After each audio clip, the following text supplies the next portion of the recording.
Sveiki, futbolo gerbėjai, jūsų dėmesiu į moterų A lygos startas. Pirmasis turas ir pačios pirmosios rungtynės.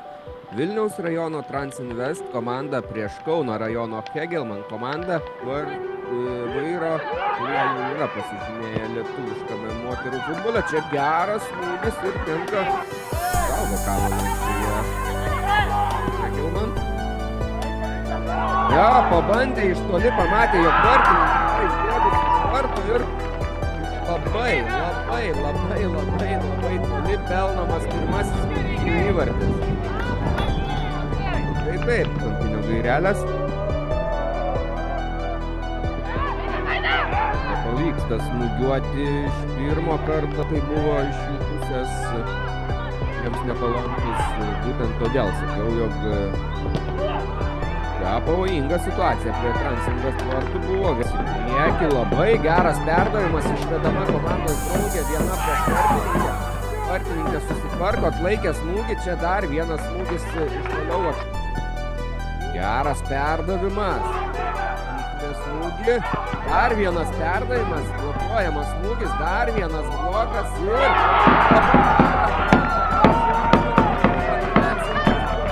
pelno jį. Kristina Pereviznik.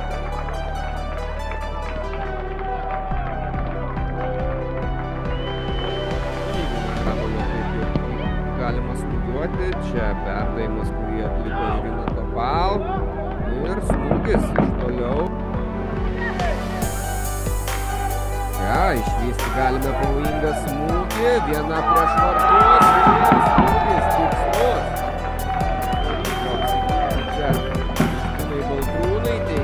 Įvartį muša 11 numeris Edita Garcia.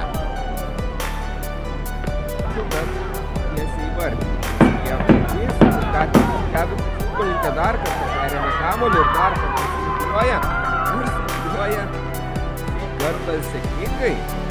Taip.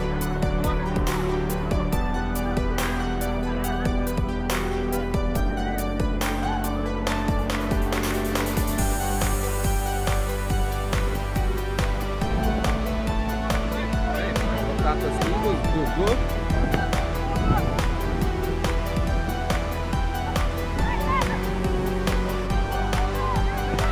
Čia geras smūgis ir krenta dar vienas įvartis į Kegelman vartus. Ir pelno jį, jeigu neklystu, ką tik į aikštę žengusi Juliana Golnik. Taip, nereikėjo daug laiko jai. Vertauskaitė ir saugė Ema Kriaučiūnaitė.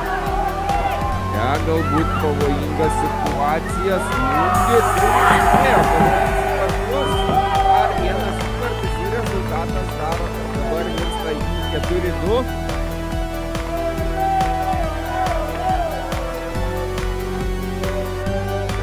Daug įvarčių praleidusiai komandai, bet lietuvės nepasimetė. Rimantė Jonušaitė pelnė pirmajame kėlinyje atsakomą įvartį, o čia dar vienas įvartis ir dabar jau rezultatas tūkstantis. 3-3 pirmauja Transinvest komanda. 88 numeris Kristina Pereviznik pelno dar vieną savo įvartį. Dabar jau rezultatas toks, kad viena iš komandų motivacijos mažokai, bet tos motivacijos gali padaugėti po šio epizodo, kuomet pelnomas dar vienas įvartis ir pelno į Kegelman komandą 20 numeris Kamilė Vaitulaitytė jau viečia baudos aikštelėje.